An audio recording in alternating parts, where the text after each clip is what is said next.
Okay, well, good evening, everybody. We're heading back from Myrtle Beach now, North Myrtle Beach, and we got a couple of hour drive, so we thought this would be a good time to go ahead and make a video. I apologize for the shadow and the sun. The sun's getting ready to go down here in a little bit, so we're just driving along here and thought we'd make a video.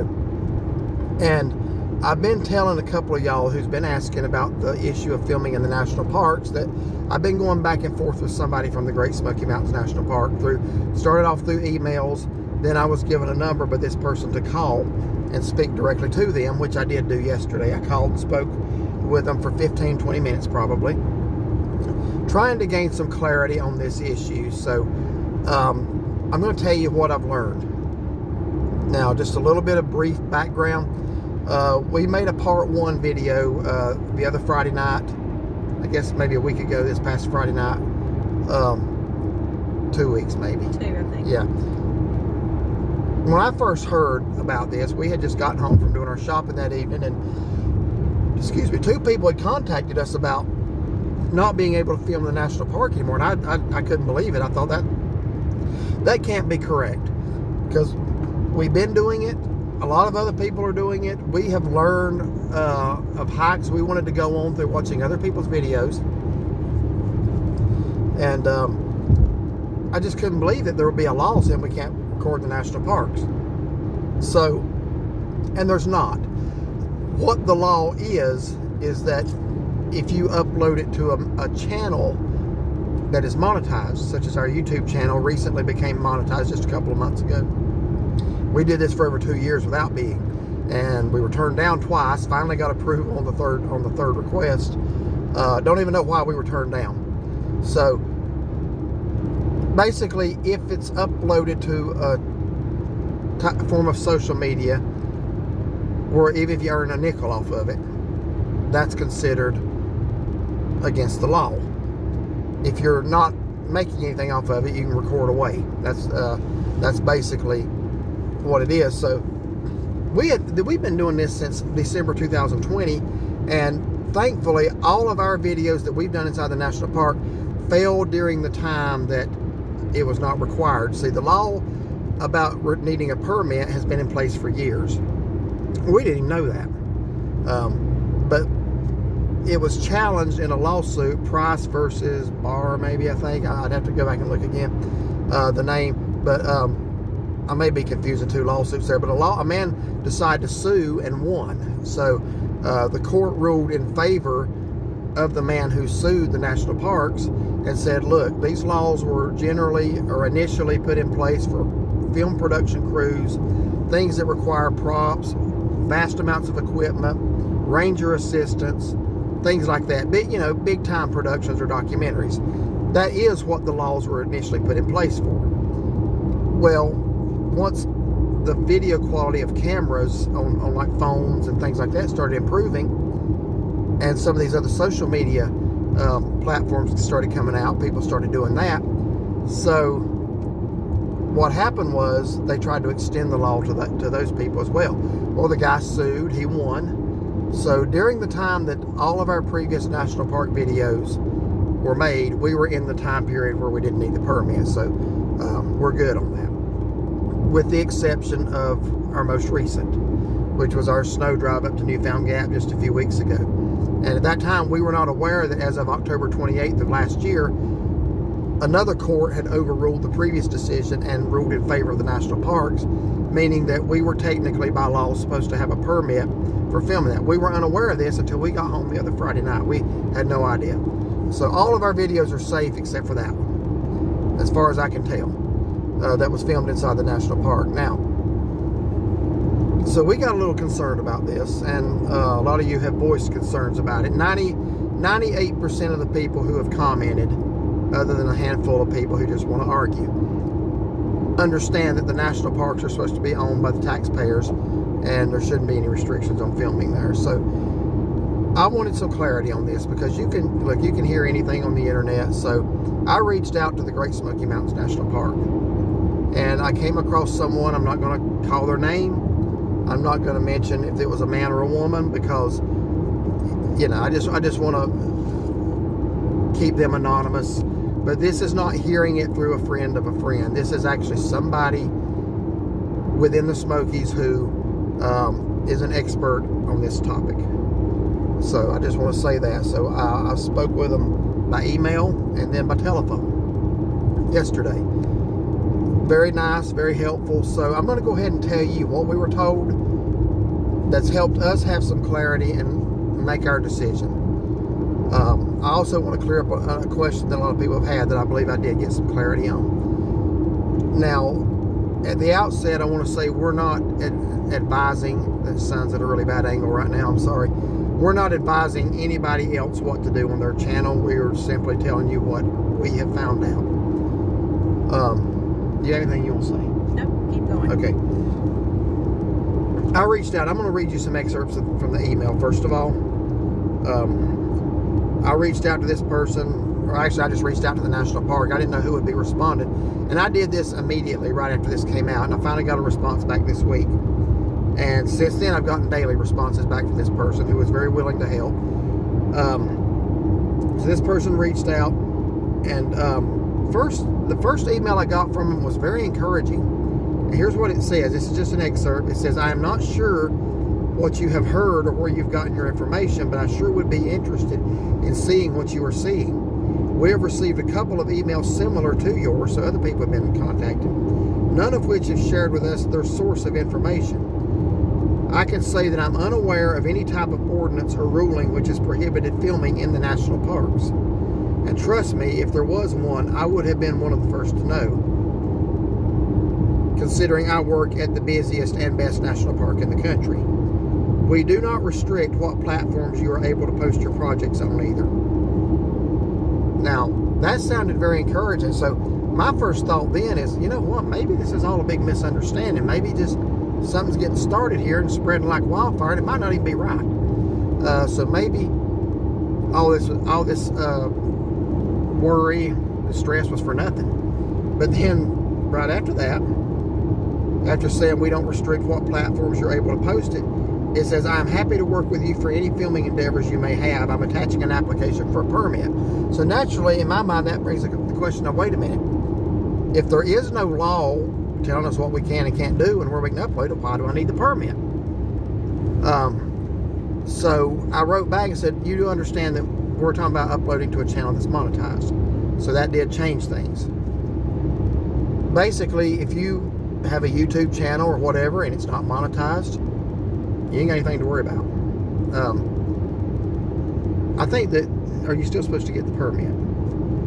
No, I think it's if you're generating an income. For income. Yeah, I think it's any social platform. So basically, for income. Let me just go ahead and tell you this person I talked to. And again, this is why I'm trying to keep them anonymous.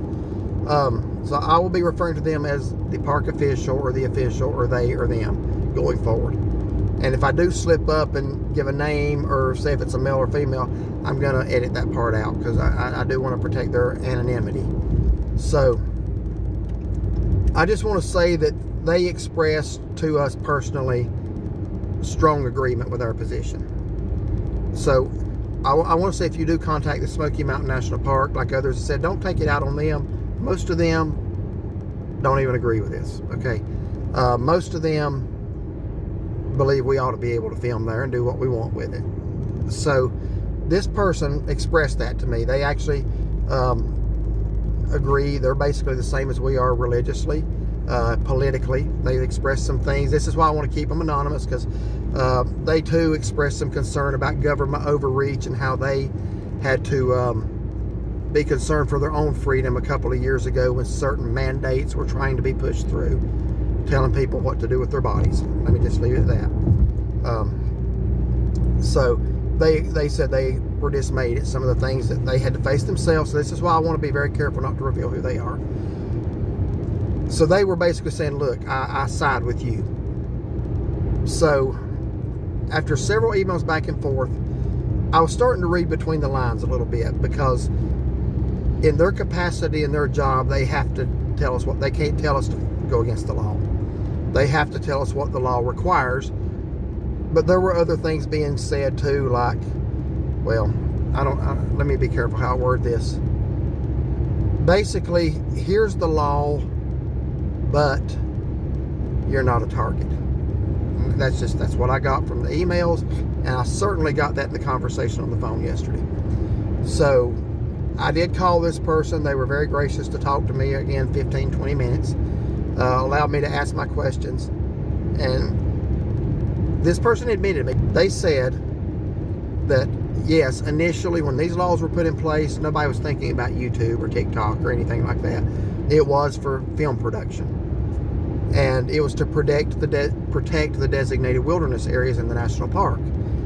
And they told me, says, look, if you want to film, I can tell you ahead of time which permits will be approved and which ones won't. And I sent them some links to some of our videos. They said the things you're doing, you'd have no problem getting approved for. Our time in the campground, our drives along the main roads. The primary concern is protecting the wilderness. What they said we would not get approval for would be if we were recording a hike that's considered wilderness, like on one of the trails. They would not approve recording for that.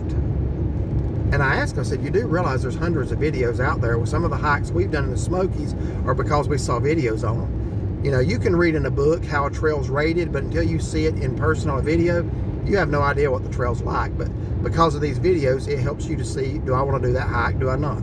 Is the view worth it? Is it not? So they understood. But basically, most of the ones we've done in the park would not be problematic, except that the channel's monetized. Am I leaving anything out here that I need to say? No, so far you right on target. Okay. I don't want to get this wrong, so I'm trying to be careful. But we spoke to them by phone, and I asked questions about what we can and can't do. And here's what the person said. The person said, okay, there's a letter of the law and there's a spirit of the law. All right? And they kept saying that over and over. The letter of the law and the spirit of the law. So let me just go ahead and tell you, this person said to me, said, sir, if you are going to ask me pointed questions in my job capacity, I have to tell you the letter of the law. They can't, in other words, they can't say, yeah, do it anyway. But here's what they added. They said, but the spirit of the law, which is what most of us rangers go by, is that we are worried about the people who are doing dumb things and recording it, breaking the rules and recording it, promoting breaking of the rules. They even gave an example. If you are going up to Mount LeConte to skydive off of Mount LeConte, which you can't do, and you're recording that, we're coming after you. If you're feeding a bear, we're coming after you. And I said, well, we promote respect for the park in our videos. And we actually, if we see somebody breaking a rule, we point that out and say they're not supposed to do that. People who deface the structures by writing their names on it. People who approach a bear. I said, we actually tell people not to do that. So here's what we were told. People like you are not a target. You're not going to be targeted. I can't tell you to do it without the permit, but we're not coming after you. Now that's what we were told, is it not? The problem with the permit, once they want you to just get a permit, well, it's not that simple. You have to give 2 weeks notice, at least, they said at least 2 weeks notice to even get approval for the permit. So it's also per incident. It's not per year. It's not per season. It's per incident, meaning if we wanted to say go up to Clingman's Dome next weekend, well, Clingman's Dome closed, that's a bad example. If we wanted to go up to Clingman's Dome when it opens up in April and film a sunset, we got to get a permit for that. If we go camping the month after that and say in Smokemont, we got to get another permit for that. Then if we want to take a fall drive up to Newfound Gap, show you the leaves, we got to get another permit for that. Each permit application is $100. So you're looking at several $100s just to bring you the types of videos that we've been wanting to bring you. So that is, and again, this is the letter of the law. They kept stressing that. The letter of the law says you have to get that. So I asked, I said, well, what about my drive up to Newfound Gap in December? Do I need to pull that video down? Again, the letter of the law says yes. The spirit of the law says we're not after you. You don't have anything to worry about. Am I misinterpreting what they said? No, that's right. Again, they just emphasize we're worried about the people. If you're flying a drone, we're going to come after you. If if you're harassing our wildlife, we're going to come after you. And then they asked me a question. They said, we know that thousands of people a day go through the park recording. Have you ever seen anybody approached and told to stop or asked if they were going to upload it? I said, well, no. Then they asked me this. They said, have you ever been approached while you were recording? Have you ever had a problem with any video you've uploaded yet? And I said, no. They said, and you're not going to. So again, they said the letter of the law, yes, I have to tell you that you should pull that one down, but the spirit of the law is we are not worried about it. I mean, I believe I'm doing my best to get right what they said. They're not coming after people like us. Now, so I also want to clear up another issue that they said. And I did ask this in light of what they just told me. I said, well, let me just add you, it takes at least 2 weeks, a minimum of 2 weeks to get a permit approval. And this person even said, you can call me and I'll tell you if it's likely to be approved or not. But here's the problem with that. I said, sometimes we're in Gatlinburg at Christmas and it may snow in the mountains and then the road opens back up. We want to go up there and film it. We don't have the 2 weeks to spare there. And are you telling me we have to get a permit for that? So again, they repeated the letter of the law and the spirit of the law. What that sounds to me like, reading between the lines, is I can't tell you to do it, but if you do, you're going to be fine. That's what I got from it. So, I feel like there's something else I need to say. Well, one thing though, when they talked about the monitor, which is basically, let's say when you're in the wilderness area. Yeah, that's a ranger accompanying you. Yeah, that was what, $50 an hour or something like that? Yeah. But they're so short-staffed that would be very unlikely to be approved. Well, if it was something that required a monitor, and again, like a big production, they would deny it simply for that reason. In the wilderness areas. Yeah. But basically, I sent a link and they said, I watched your link. They actually had watched some of our other videos, said, y'all seem like great people. And they said, nothing we've seen you do would require a monitor. That would be a ranger accompanying you. So, again, they just stressed over and over, I can't tell you to do it because in my capacity as a ranger, I have to tell you what the law is. But they did admit the law was not intended for YouTubers initially, that it was extended to that because of the better quality of amateur video cameras and phone video today. But it was stressed to me over and over that they are so short-staffed. Basically, we do not have time to worry about people like you uploading to YouTube. And whatever happens from it happens. That's what we were told. So we're concentrating on the people who are damaging the park. And I hope they do. Honestly, if somebody carves their name on one of the cabins or the churches in Cades Cove, I hope they lock them up. Because quite honestly, the decent people who visit there are sick and tired of seeing it. We are. We went in one of the churches here a few years ago. This was the Missionary Baptist Church in Cades Cove. And some girl named Alexis, I'll make her famous because she wanted to be famous. She wrote on the wall in the church, kindness is my religion. Basically, letting everybody know she didn't agree with that church. I don't believe in God. Kindness is my religion. Well, Alexis, it's not kind to deface a house of worship or a historic structure in the cove. That's not kindness. So when people do that, they're not practicing their religion very well. They're not even practicing the quality of kindness. We're not going to do that. If we see you doing that, we're going to put you on video, and and that was another thing. I said, look, we promote respect for the park, and I said, if we caught somebody doing that, we would bring it to you. And this person said, yes, get their tag number, we'll follow up on it. So I think a lot of us who do these YouTube videos, I think maybe we should provide a service to the park. Some of you go out and pick up trash, but if you see somebody feeding a bear, riding on structures or the national park signs, get it on video and turn it in. That's what I would say to do. And I will say this park official also encouraged us. They referred to the case. I want to read you another excerpt of an email. I read you that first part. The first one was encouraging because they almost acted like they didn't know what I was talking about, but they did. So here is what they shared with us after I sent them the link of what we were talking about. This person says, this is from the National Park official, I think I watched a video of you and your wife last night on YouTube. You guys seem like great people. I understand your frustration and concern, as I too share those same emotions with you. I will give you a rundown of my knowledge of everything and how things have been handled at the Smokies specifically. All of this uproar on the internet is all due primarily to the overturn of the Price lawsuit. That's correct. And I've worked in the park since they gave the year, and spent X number of years as a field law enforcement ranger, enforcing laws at the beginning of my career here.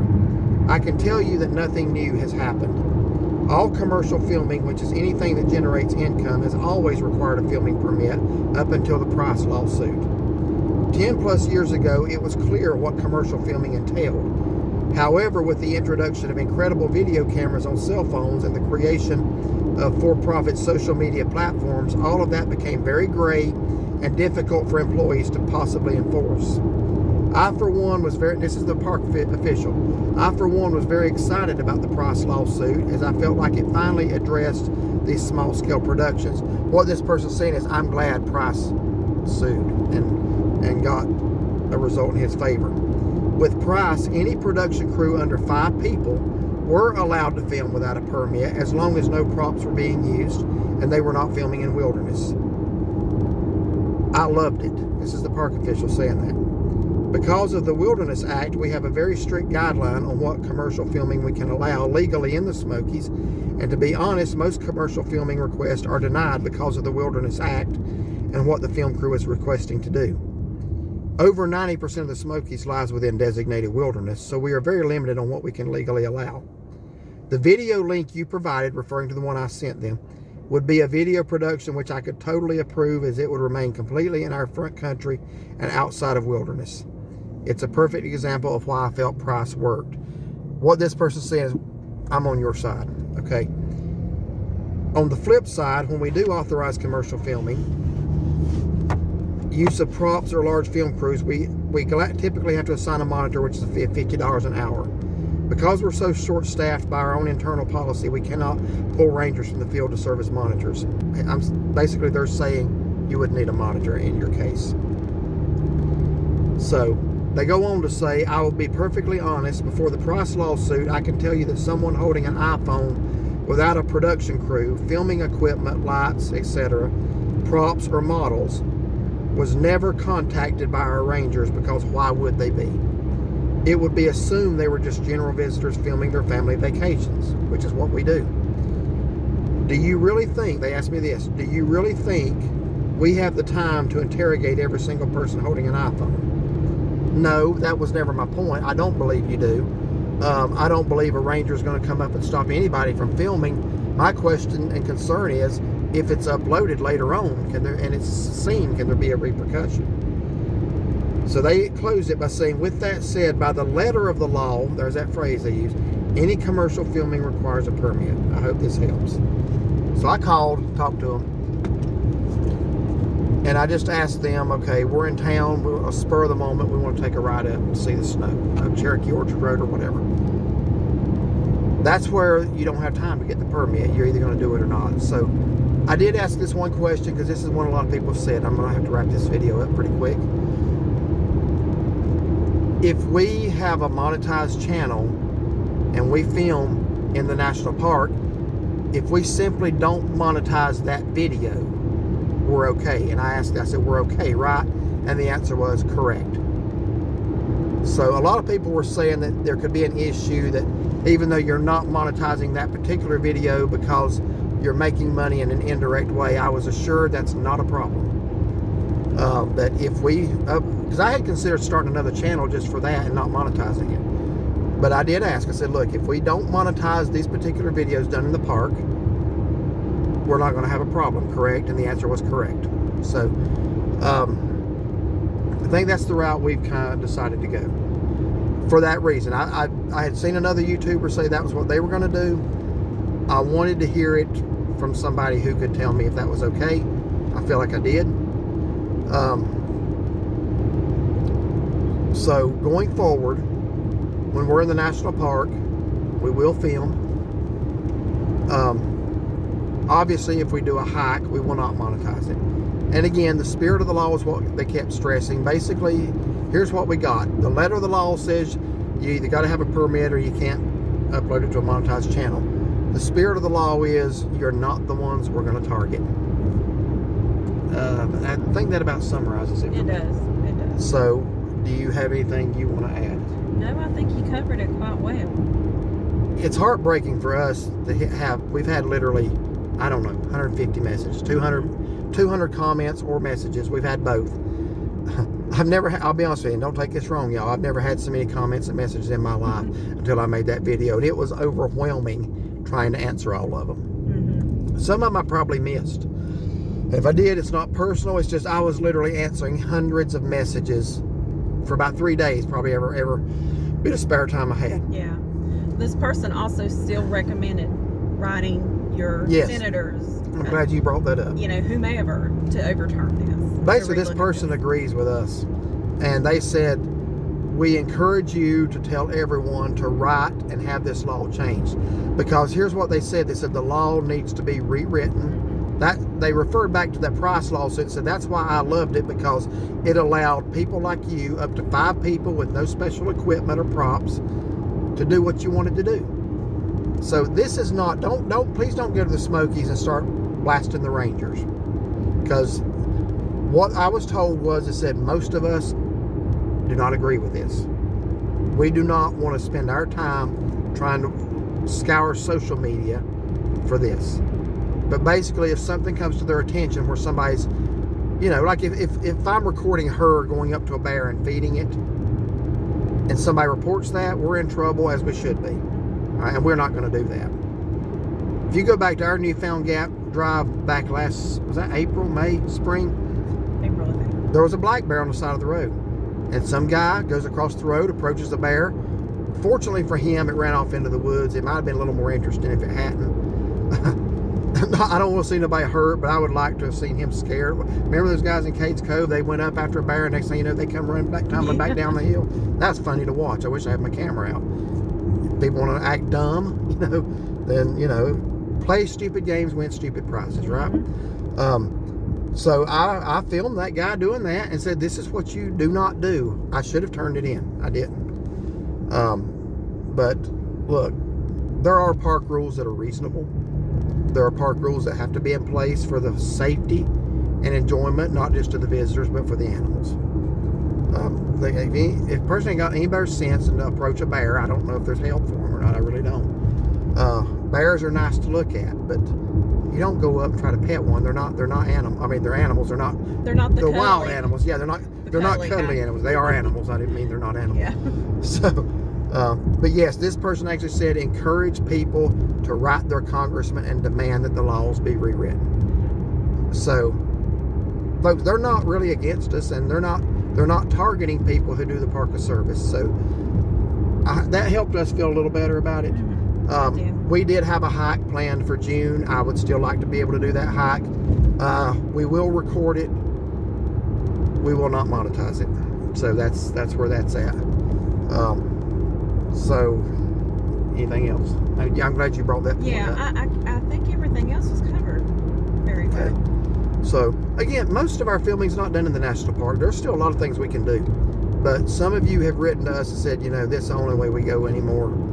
We used to go. We have fond memories. We can't go now. We live it through you, and that's we don't want to let y'all down. And I think a lot of times when these laws are passed by a bunch of stuffed shirt politicians, they don't think about the average everyday human being. Right. And that's a shame. That's unfortunate, because a lot of these people that get elected forget who elected them. So anyway, that's that. So I felt like we got a little bit of clarity. I do encourage you maybe to call and talk to the national park yourself. Definitely continue to contact your congressman. Let them know your thoughts on this.